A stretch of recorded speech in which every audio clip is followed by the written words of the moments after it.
All sentient beings, especially those enemies who hate me, obstructors who harm me, and those who create obstacles on my path to realization and all-knowingness, may they have happiness and be separated from suffering.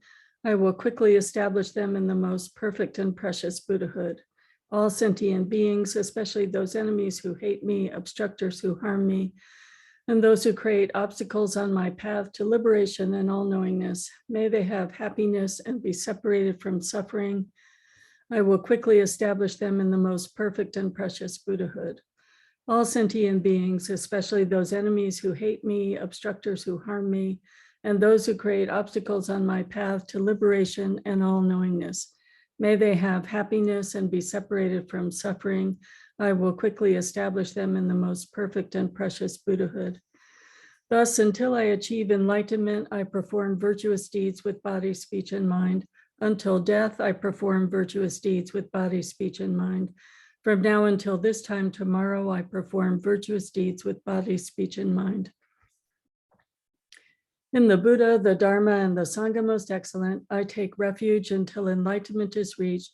By the merit of generosity and other good deeds, may I attain Buddhahood for the sake of all sentient beings. In the Buddha, the Dharma, and the Sangha most excellent, I take refuge until enlightenment is reached. By the merit of generosity and other good deeds, may I attain Buddhahood for the sake of all sentient beings. In the Buddha, the Dharma, and the Sangha most excellent, I take refuge until enlightenment is reached. By the merit of generosity and other good deeds, may I attain Buddhahood for the sake of all sentient beings.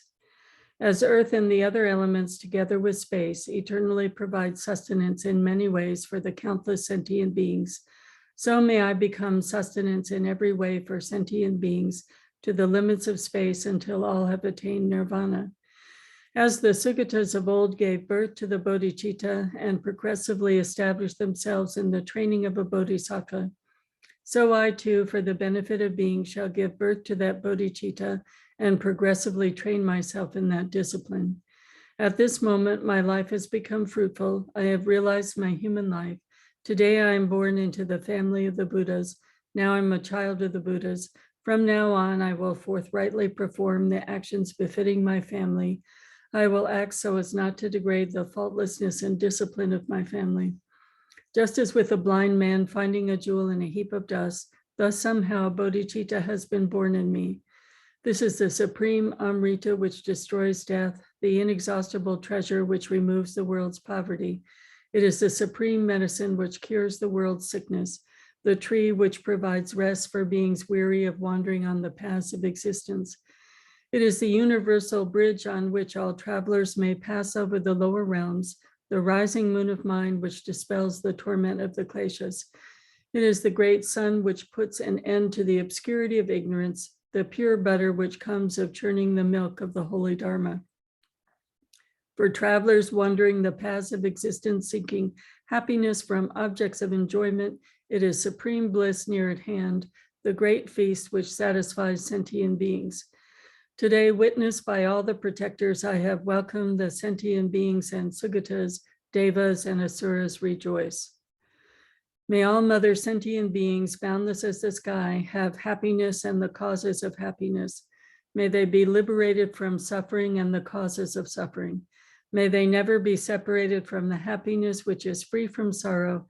May they rest in equanimity, free from attachment and aversion. May all mother sentient beings, boundless as the sky, have happiness and the causes of happiness. May they be liberated from suffering and the causes of suffering.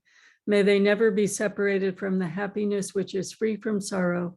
May they rest in equanimity, free from attachment and aversion. May all mother sentient beings, boundless as the sky, have happiness and the causes of happiness.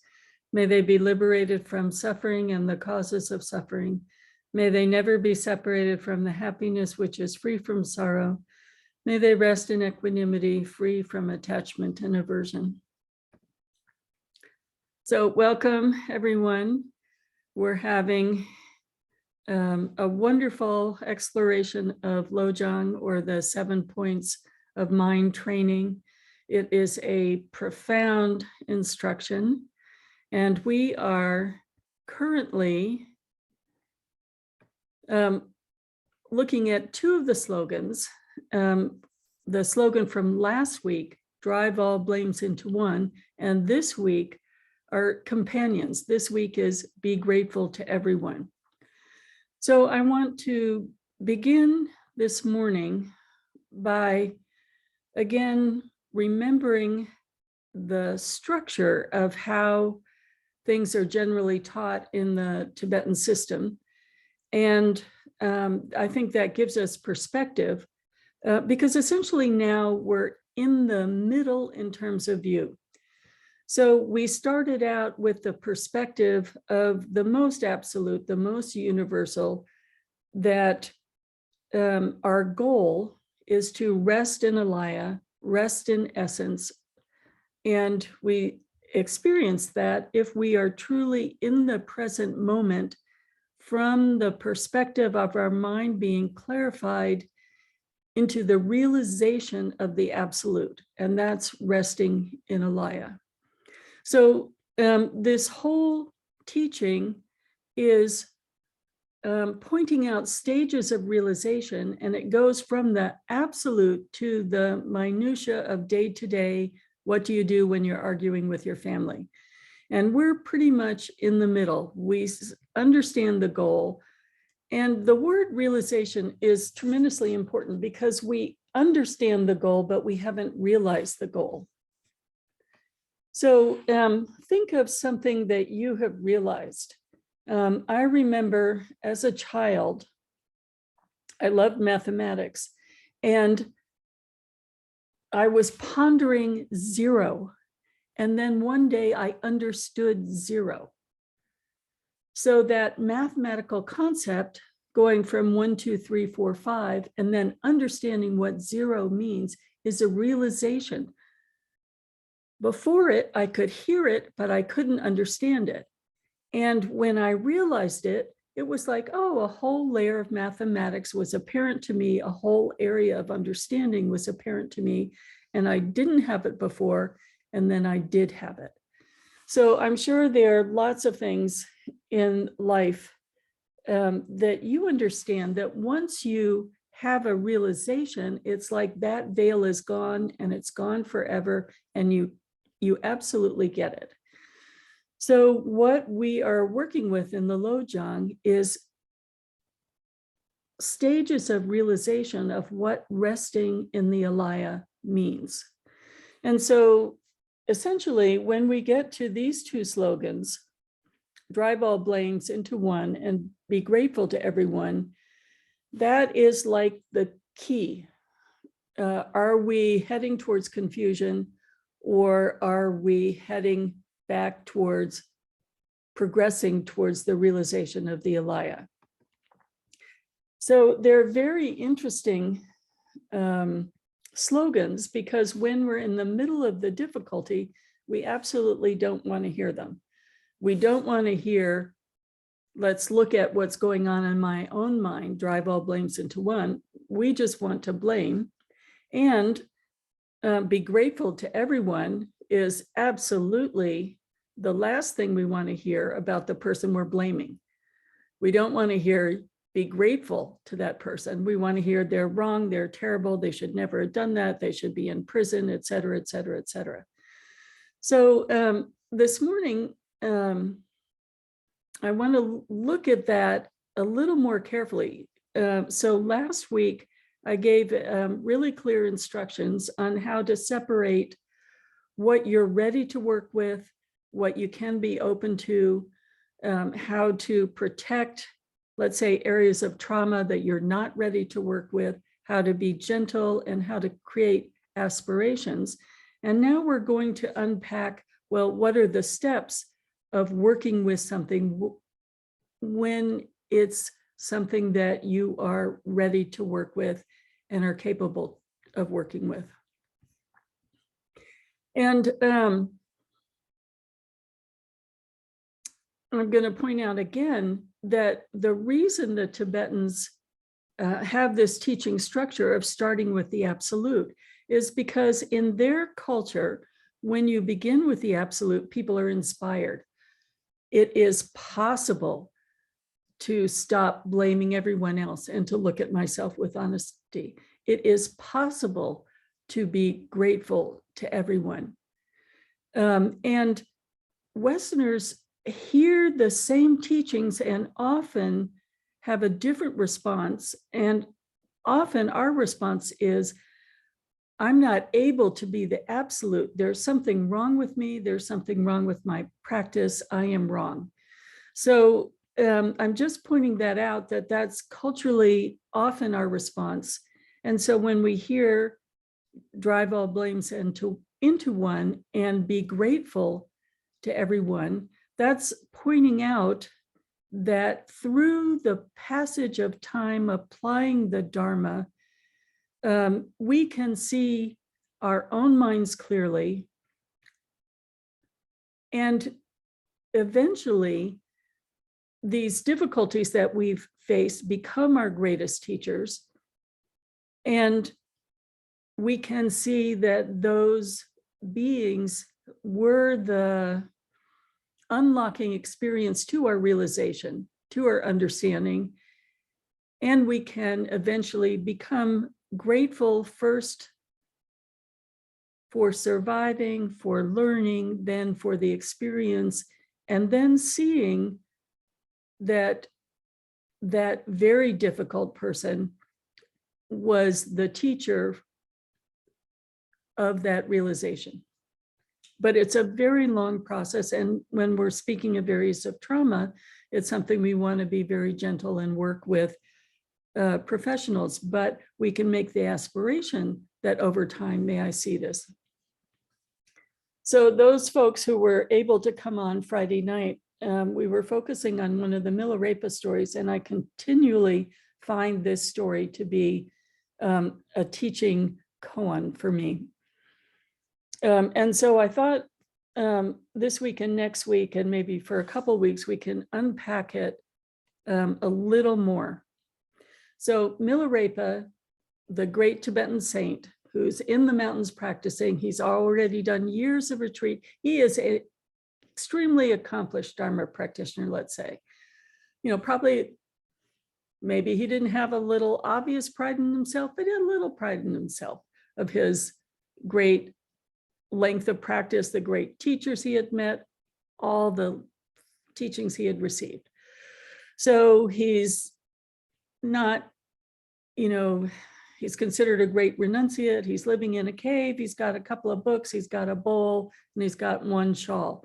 So he goes out of the cave, and the wind blows away his shawl, and he drops his bowl that he cooks his tea. And he's able to deal with that. He goes back in the cave, and there are all these goblins in the cave, and they're making fun of him and laughing and throwing his books around.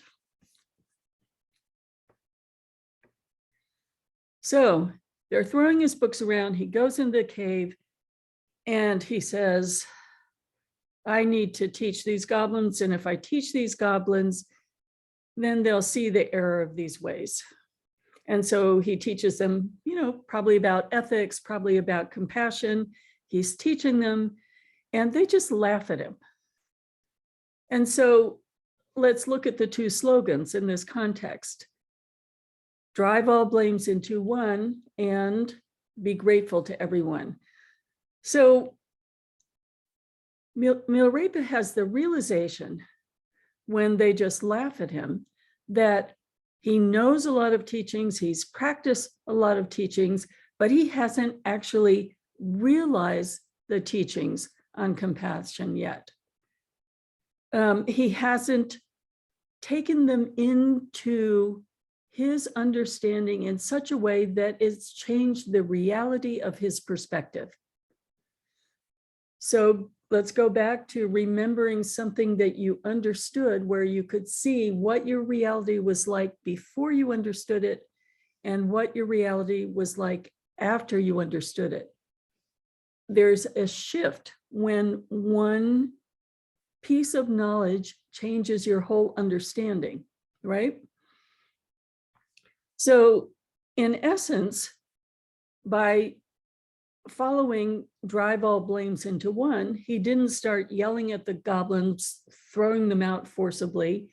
He said, oh, there's a missing piece in my Dharma understanding. I need to go back and deeply look at these teachings again in a way that I absolutely understand them. So much so that my reality has shifted. So he goes back to the cave and he sees these goblins, and absolutely sincerely, he says, oh, please, let's share the cave. You're welcome here. You want to read the Dharma books, read the Dharma books. There's nothing here to steal. Whatever is here is yours. And so his reality has shifted so that there is a full acceptance. And what's interesting is essentially he's offering them his home and all of his possessions. So when we look at in the Mahayana, how we're working with in general practices. And if you remember the guide to the Bodhisattva's way of life, after bodhicitta, when we start beginning the work on the 6 perfections, the first perfection is generosity. So the first shift in the reality is not the theory of the teaching, but to then practice generosity. And why is generosity so significant? Because when we clutch an ownership of something, we're reinforcing, I am over here and you are over there. And when we offer something, there is an opening of our shared experience, our shared suffering in the world, our shared human condition is something that I absolutely understand, and it actually makes our connection and my compassion and bodhicitta open to give what I have to you. And I understand that we are family, essentially, that there's less of a separation and less of an iron wall by making that offering. And so when he was able not to wish the situation be different, that if he taught them the Dharma, they would be nice to him and leave, when he was able to see we, as opposed to I and you, and offer the cave and all of his possessions, then I think there were 7 demons in this case, and 3 of them evaporated. So in essence, the reality of his situation shifted. So a whole level of obscurations were gone, a whole way of seeing was gone. So we can connect this to the ways in which we see our sameness to the degree that we want everyone we can include in our sameness to be free of suffering. He still has several demons in the cave. So he has had a shift in his realization, but not a full realization. And he can honestly and sincerely say that I'm grateful to these demons because I didn't realize how limited my understanding of the Dharma was and how much confusion I had. And by seeing the demons pointing this out to me, I could deepen my practice, deepen my studies, deepen my understanding, and then that enabled the shift, and I can be grateful to them. So we're going to look at this story in stages, and I wanted to read to you from, this is Thich Nhat Hanh's commentary on the Lotus Sutra.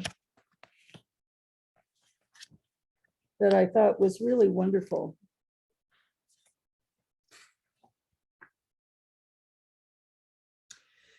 Particularly because it applies to the shift that Milarepa went through in his realization in encountering difficulties, and then thinking that teaching the Dharma from his perspective of realization, and the shift into the difficulties he encountered and the be grateful to everyone slogan. So in this passage, he's talking about Sadapaributta is giving a teaching, and the Buddha is asking him, is he willing to go to this place to give a teaching? And he said, oh yes, I definitely will go and give and share the Dharma in this place. And it was to his native region. So we can think of, actually, you go to the Dharma classes, you go to a retreat, and then you go back to your family and your community. Bhikshu, that is a very difficult place. People there are very rough and violent. Do you think you have the capacity to teach and help? Yes, I think so, my lord, replied Purna. What if they should shout at you and insult you? If they only shout at me and insult me, I think they are kind enough, because at least they aren't throwing rocks or rotten vegetables at me. But even if they did, my lord, I would still think that they are kind enough, because at least they are not using sticks to hit me. And then the Buddha said, what if they beat you with sticks? I think they are still kind enough, since they aren't using knives and swords to kill me. And if they want to take your life, if it's possible, they might want to take and destroy you, because you will be bringing a new kind of teaching and they won't understand it first, and they may be suspicious and hostile. Well, in that case, I'm ready to die, because my dying will be a kind of teaching, and because I know that this body is not the only manifestation I have. I can manifest myself in many kinds of bodies. I don't mind if they kill me. I don't mind becoming the victim of their violence, because I believe I can help them. Very good, my friend. I think that you are ready to go and help.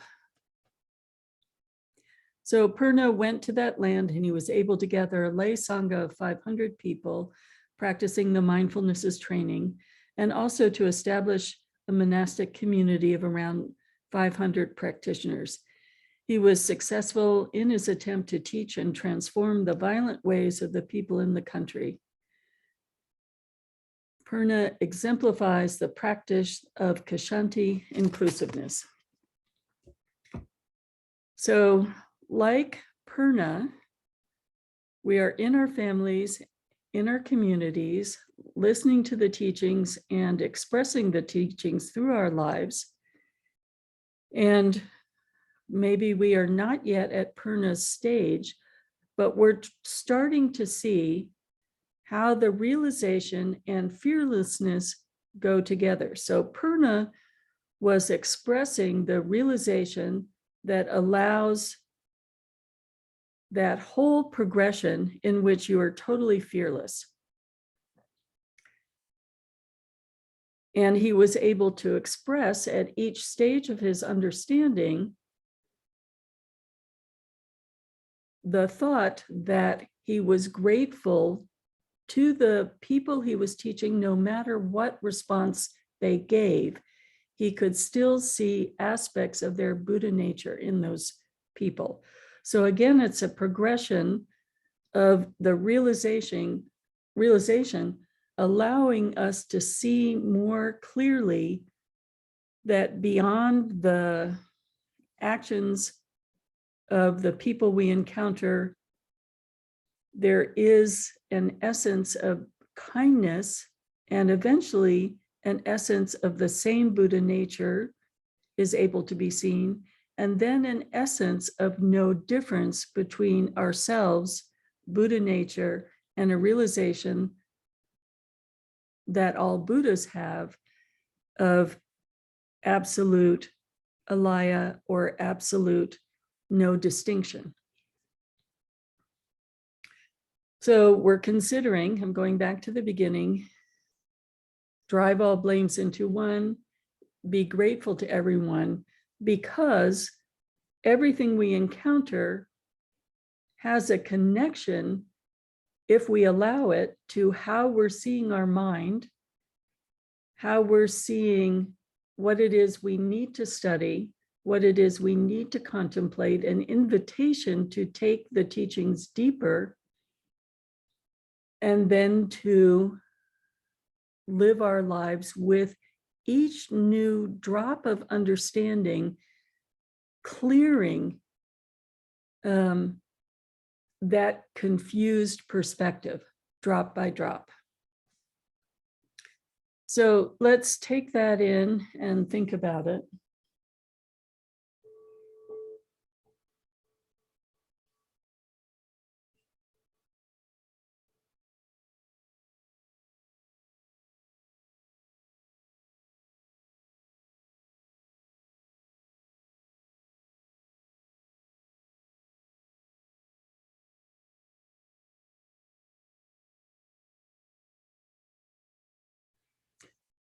And I invite you this morning to contemplate what the word realization means to you when you've experienced it, particularly from the Dharmic perspective, a shift in your understanding so total that your reality shifts, or how you experience reality shifts, and or that sense of being grateful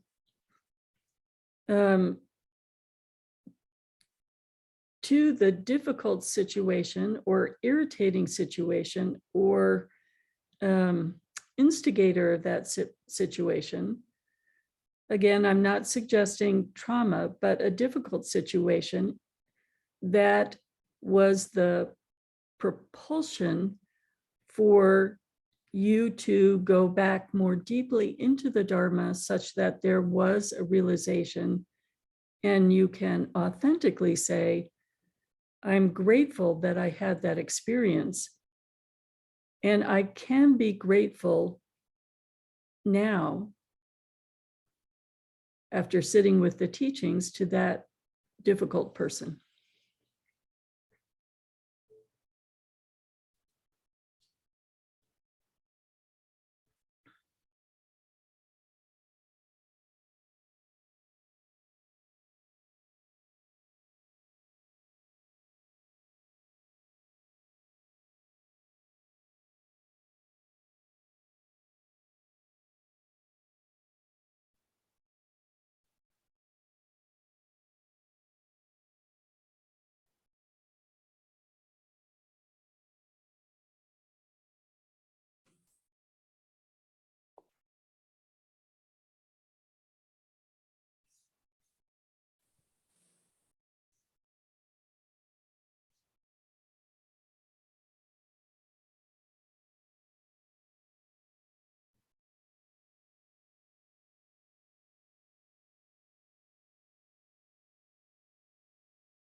So again, I think it'd be good to go into breakout rooms.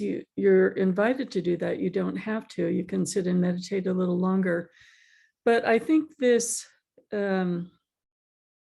perspective of seeing how connecting to the Dharma, owning the Dharma realization leads to a whole shift on how we perceive our lives and everyone in our lives is really important to contemplate, particularly as we go deeper into these two companion practices. So I'm going to do a dedication for the folks on Facebook, because when we do the discussion, we'll do it in a private way. Bodhicitta, excellent and precious mind, where it is unborn, may it arise. Where it is born, may it not decline, but ever increase higher and higher. And we'll just have maybe 5 minutes or so, 5 or 6 minutes, let's say, in the breakout rooms.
And so for the folks who are staying in meditation, again, thinking what realization means to you in the context of a Dharma, and seeing the lifting of a veil of ignorance.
So folks are coming back.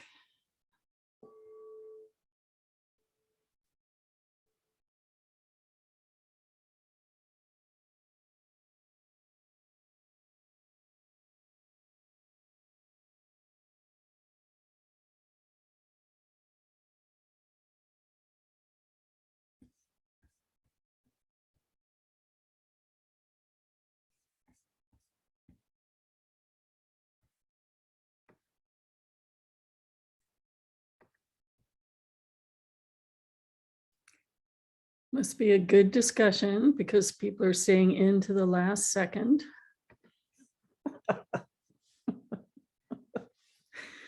Okay.